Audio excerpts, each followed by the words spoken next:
Hello guys, आप लोग कैसे हैं? उम्मीद करते हैं कि आप लोग बहुत अच्छे होंगे। बिहार बोर्ड मैट्रिक परीक्षा का आप लोग का एग्जाम बहुत अच्छे से तैयारी जम करके चलते होंगे। तो ठीक है, जो आज आप लोग का ये चैप्टर जो था क्लास 10 का हिंदी गद्यखंड है, जैसे लेसन में आप लोग का देख रहे हैं 7 है, चैप्टर नंबर 7 है। ठीक है, चैप्टर नंबर 7 है परंपरा का मूल्यांकन।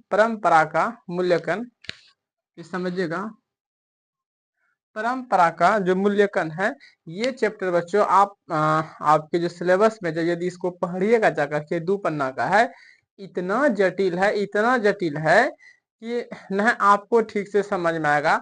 लेकिन फिर भी मैंने वन शॉर्ट वीडियो लेकर के आए। क्या लेकर के आए हैं?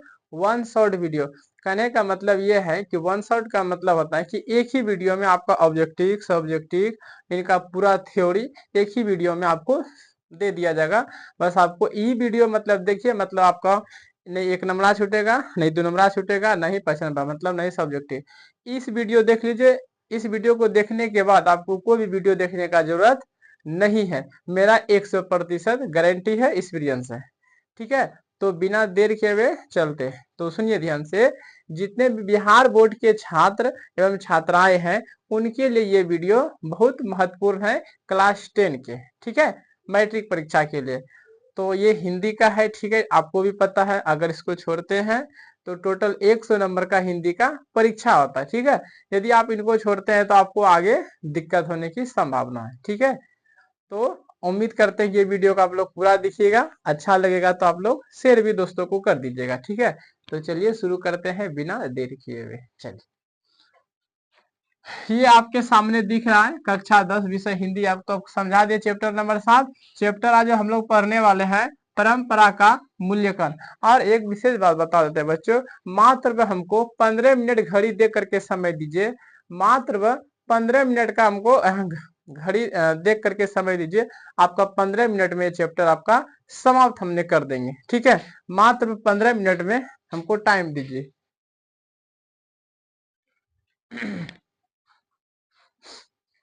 तो चलिए, तो वीडियो को शुरू करते हैं। सबसे पहले जो है आपको लेखक परिचय के बारे में करा देते हैं। सबसे पहले आपको लेखक परिचय करा देते हैं। चलिए देखिए, लेखक परिचय में देखो हमने लिख के रखे हैं, लेखक जो है रामविलास शर्मा है। क्वेश्चन पूछेगा कि परंपरा का जो मूल्यांकन, इनका रचयिता कौन है? तो उत्तर बोलेगा क्या बोलेगा? उत्तर इसका क्या बोलेगा? तो है रामविलास शर्मा जी। क्या है? रामविलास शर्मा जी। एक बार क्या आता है बच्चे ना, दिमागे से उतर जाएगा आपको क्या बताने वाले हैं। ऐसा होता है, बहुत सारे बच्चों के साथ होता है, टीचर के साथ होता है। बच्चों सबको तो अचानक से क्या बोले एक बार अचानक, है ना? तो बताइए परंपरा का मूल्यांकन का लेखक रामविलास शर्मा जी। ठीक है, ये क्या है याद रखिएगा, ये कहानी हमको नहीं पढ़ना, ये एक निबंध है बच्चों। निबंध है, ये एक निबंध है, याद रखिए। ये क्या है? निबंध है। चलिए, इनका जन्म देख लेते हैं। जन्म देख लीजिए, जन्म हुआ था 10 अक्टूबर 1912 ईस्वी में हुआ था। 10 अक्टूबर 1912 ईस्वी में उत्तर प्रदेश उच्च गांव में हुआ था। ठीक है, उत्तर प्रदेश उच्च गांव में हुआ था, इनका जन्म हुआ था। इसको ध्यान रखिएगा बच्चों। ठीक है, कब हुआ था? जन्म 10 अक्टूबर 1912 ईस्वी में उत्तर प्रदेश में उच्च गांव में हुआ था। क्या हुआ था? ठीक है, आगे हम लोग समझते हैं। देखिए, ये तो हो गया जन्म। बीए जो किया था 1932 ईस्वी में इन्होंने बीए किया था। ठीक है, बीए कब किया था? 1932 ईस्वी में लखनऊ विश्वविद्यालय से इन्होंने किया था। तो याद रखिएगा, लखनऊ विश्वविद्यालय से बीए 1932 ईस्वी में कौन किया था? रामविलास शर्मा जी। इनको भी याद रखिएगा। ठीक है, उसके बाद एमए किया था, उनके 2 साल लगता था एमए करने में। अंग्रेजी से उन्होंने एमए किया था। ठीक, देखिए ये रो का चिन्ह करके हमने क्या लिखे हैं? आगरा बलवत राजपूत। ठीक है, कॉलेज चले गए 1971 ईस्वी में चले गए और वहां पे अध्यापन कार्य करते रहे। ठीक है, 1972 ईस्वी में वो आगरा चले गए, वहां पे अध्यापक कार्य करने लगे। ठीक है, वहां पे मतलब अध्ययन करने लगे कोई भी चीज का, पढ़ाई लिखाई का। जिससे उनको कुछ लेख लिखने का शौक था तो लेख लिखना शुरू कर दिया। कब? ठीक है, हो गया। आगे हम लोग समझते हैं ये क्या है? निबंध। आप तो बताइए दिए। रचना देखते हैं, रचना इन्होंने कौन कौन से किया है? निराला का। ठीक है, किसका रचना किया है? निराला का किया है, निराला साहित्य साधना। ठीक है, तो क्वेश्चन पूछ चुका है कि निराला साधना किनका रचना है, तो इनका उत्तर बोलिएगा रामविलास शर्मा का। ठीक है। आचार्य रामचंद्र, आचार्य रामचंद्र शुक्ल किनका रचना है, तो बोलिएगा विलास शर्मा का। ठीक है, किनका है, रामविलास शर्मा जी का। हिंदी आलोक, हिंदी आलोक किनका रचना है, तो इनका उत्तर होगा बच्चों रामविलास शर्मा। ठीक है। विराम चिन्ह, ये जो है विराम चिन्ह, इसको समझिएगा। ये जो हम लोग कोई वर्ड देते हैं विराम चिन्ह ऐसे देते हैं, विराम चिन्ह देते हैं, तो विराम चिन्ह किनका रचना है, तो याद रखिएगा रामविलास शर्मा का। ठीक है, रामविलास शर्मा का। ठीक है, ये हो गया बड़े भाई, उन्हीं का रचना है। ठीक है, आगे इनका निधन बच्चों 30 मई 2000 ईस्वी में दिल्ली में इनका हो गया। ठीक है, 30 मई 2000 ईस्वी में इनकी मृत्यु हो गया। जानते हैं बच्चों, इनको बुलावा आ गया 30 मई को। ठीक है, 2000 ईस्वी में दिल्ली में। अमराज जी ने याद कर लिया, ये चला गया। ठीक है, तो इसका जो लेखक जो था, परंपरा का जो मूल्यांकन था, वो कौन था बच्चों, बताइए तो कमेंट बॉक्स में। रामविलास शर्मा जी थे। ठीक है, आपको ट्रिक नहीं शुरू में बताएंगे, अभी हम ट्रिक बता देते हैं। देखिए ट्रिक इनका ये है बच्चों कि देखिए परंपरा का जो मूल्यांकन चैप्टर में हम लोग पढ़ने वाले थे, वो क्या जो परंपरा से चलते आ रहा, जैसे राम भगवान ने जो शादी किया था, वहां पे क्या किया था, फूल मतलब जैसे आया था तो फूलों से स्वागत किया था। कोई भी ऐसा विधि विधान है परंपरा से ही चलते आ रहा है राम भगवान के समय से, तो राम से याद रखिएगा रामविलास शर्मा। ठीक है, परंपरा का मूल्यांकन का लेखक रामविलास शर्मा। चलिए आगे हम बता देते हैं। इनका निधन तो बता ही दिए, दिल्ली में हो गया था।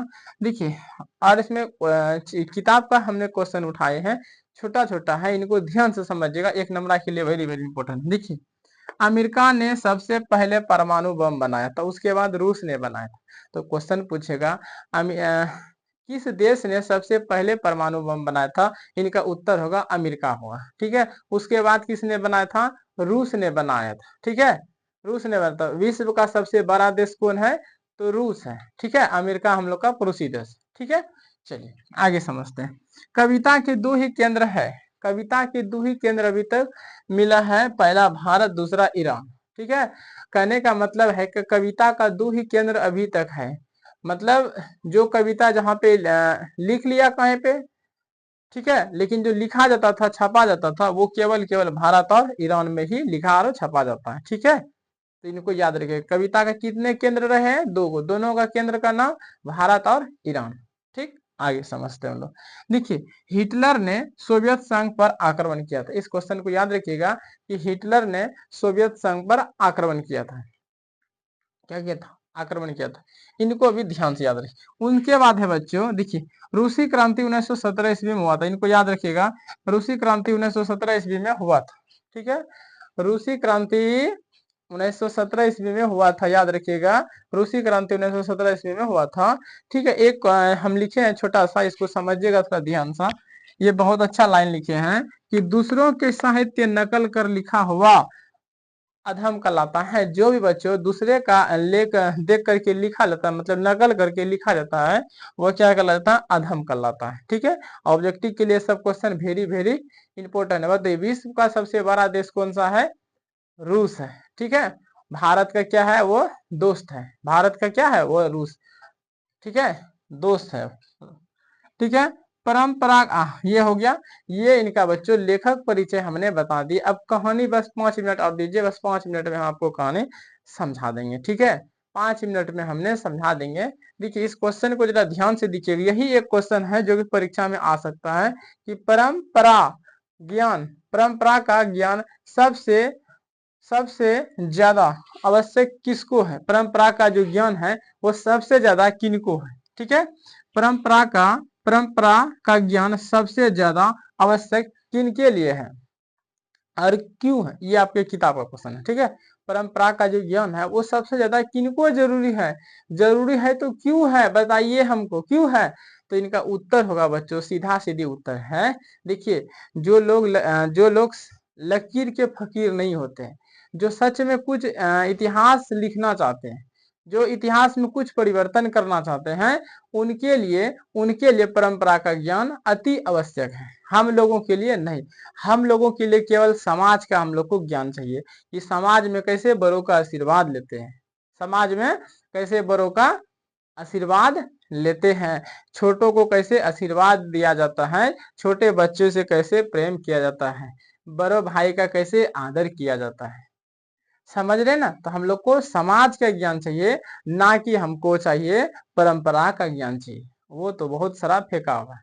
ठीक है, तो इस क्वेश्चन का उत्तर आप लोग, हमको लगता है कि आप लोग दे सकते हैं। परंपरा का ज्ञान सबसे ज्यादा किनको आवश्यकता पड़ता है, तो बता देते हैं। जो कवि होते हैं, लेख होते हैं, जो भी लिखते हैं, तो उनके लिए परंपरा का ज्ञान अति आवश्यक होता है। ठीक है, उनको आगे चल करके दिक्कत ना हो कविता लिखने में, कहानी लिखने में, तो उनके लिए ये चीज बेस्ट है।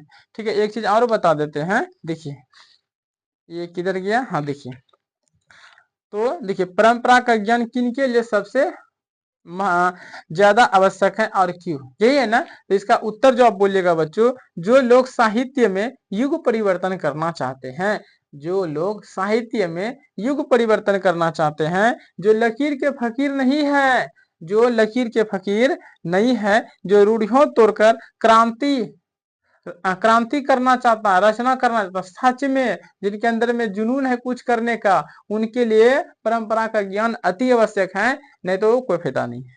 ठीक है, उनके लिए साहित्य की परंपरा का ज्ञान सबसे ज्यादा आवश्यक है। क्यों आवश्यक है बच्चों? क्यों आवश्यक है?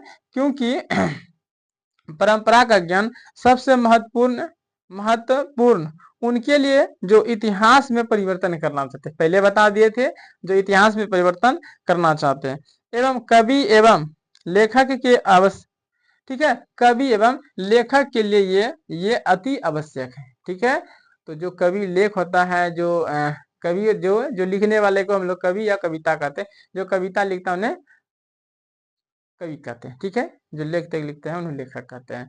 लेख हो गया, कुछ निबंध हो गया, ये सब है। समझ में आया? तो अगर आपसे क्वेश्चन पूछेगा कि परंपरा का ज्ञान सबसे ज्यादा महत्व, ठीक है, देख लीजिए बात, यहाँ पे लिखे हैं परंपरा का ज्ञान सबसे ज्यादा आवश्यक है। अवश्य सब परंपरा का ज्ञान सबसे ज्यादा आवश्यक किनको है और क्यों है? ठीक है, यहाँ थोड़ा सा छूट गया है तो कोई दिक्कत ना, आपको बता दिए इसे, किताब से आप लोग देख लीजिएगा। ठीक है, तो बच्चों, तो ये आपको कैसा वीडियो लगा, उम्मीद करते हैं कि आप लोग को बहुत, आप पता है बच्चों, आपसे एक भी ऑब्जेक्टिव नहीं छूटेगा। हम यकीन यकीन यकीन करते हैं, 99 से 99% करते हैं। एक दो ऑब्जेक्टिव छूटा होगा तो उससे मायने नहीं रखता है। जब आप किताब पढ़ने बैठिएगा तो आपको कुछ नहीं समझ आएगा, पूरा पन्ना 2 पन्ना का है, पढ़ लीजिएगा, यकीन मानोगा आपको कुछ नहीं समझ में आएगा। लेकिन आपको वन शॉट वीडियो में आपको बता रहे हैं कि जो भी इनका है, जो भी मास्टर किताब देख के पढ़ाएगा, हमको लगता है कि आपका टाइम ले रहा है, आपको खुद नहीं समझ में आएगा, बोले चुपचाप पढ़ना है तो पढ़ो, नहीं तो निकलो। हम उसे कहा करेंगे जो महत्वपूर्ण था इसमें पूरे में, हमने वो करके आपको दिखाए कि नहीं दिखाए, और उनके बाद लेखक परिचय करा करके जो जिस क्वेश्चन जो बनेगा वो हमने आपको करके दे दिए। तो उम्मीद करते हैं कि आप लोग को समझ में आ गया। बिहार बोर्ड बच्चों के लिए ये वीडियो बहुत महत्व है। अगर यदि आपको वीडियो अच्छा लगा तो दोस्तों को शेयर कर दीजिएगा, बता दीजिएगा कि कोई टीचर है जो रिकॉर्डेड वीडियो डाल डाल के भेजता है। लाइव में आप लोग सवेरे जुड़िए, 7:15 से 20 मिनट में जुटिए, उसी टाइम में क्लास होता है, क्योंकि लिखने में हमको टाइम लगता है, समझाने करते आपको 10 मिनट में अंदर में समझा देते हैं। इससे पहले हमने बहादुर कहानी डाले थे, टोटल 200 लोगों ने देखा है बहादुर कहानी। एकदम कहानी था, तो कहानी बच्चों को सुनने में भी मन लगता है। ये कहानी नहीं था, ये बल्कि निबंध था। निबंध वही था, परंपरा से सदी से चल रहा है। तो कुछ कुछ बच्चों चैप्टर ऐसे होते हैं, सुनिएगा ध्यान से, कुछ कुछ चैप्टर ऐसे होते हैं जो लगेगा कि नहीं पढ़ाना चाहिए, फिर भी देखिए यहाँ से क्वेश्चन जो जो पूछेगा तो हमने बता दिए। तो ये एक होता है टीचर का फर्ज। हम मन नहीं करता था इसको पढ़ाने का, छोड़ दे, ये हटा है कुछ नहीं, लेकिन फिर भी देखिए कि क्वेश्चन यहाँ से पूछ रहा है, तो सोचे कि जहां तक होगा वहां तक तो हम पढ़ा सकते हैं ना, जहां तक होगा वहां तक हम पढ़ा सकते हैं। ठीक है, तो जहां तक कि आपको पूरे समझा दिए। उम्मीद करते हैं कि आपको ये वीडियो समझ में आ जाएगा। ठीक है, तो मिलते हैं हम लोग नेक्स्ट वीडियो में। ठीक है, फिर लाइव क्लास में मिलते हैं। तब तक के लिए आप सभी को गुड इवनिंग, क्योंकि अभी 3 बज रहा है, शाम बज रहा है, 3 बज रहा है। ठीक है, और अच्छा ही लगा होगा वीडियो, उम्मीद करते हैं। इसका स्क्रीनशॉट लेना चाहते हैं तो हम साइड होंगे, आप लोग स्क्रीनशॉट ऐसा करके ले लीजिएगा। ठीक है। आप लोग स्माइल कीजिए, आप लोग बहुत अच्छा लग रहा है, स्माइल कीजिए, बहुत अच्छा लग रहा है। चलिए बहुत अच्छा, बहुत अच्छा, ठीक है। आप लोग कमेंट कर दीजिएगा, हम आप सबका वीडियो कमेंट कर दीजिएगा, कौन कौन कहाँ से देखते हैं नहीं देखते हैं, ठीक है। ठीक है, मिलते हैं नेक्स्ट वीडियो में, गुड बाय।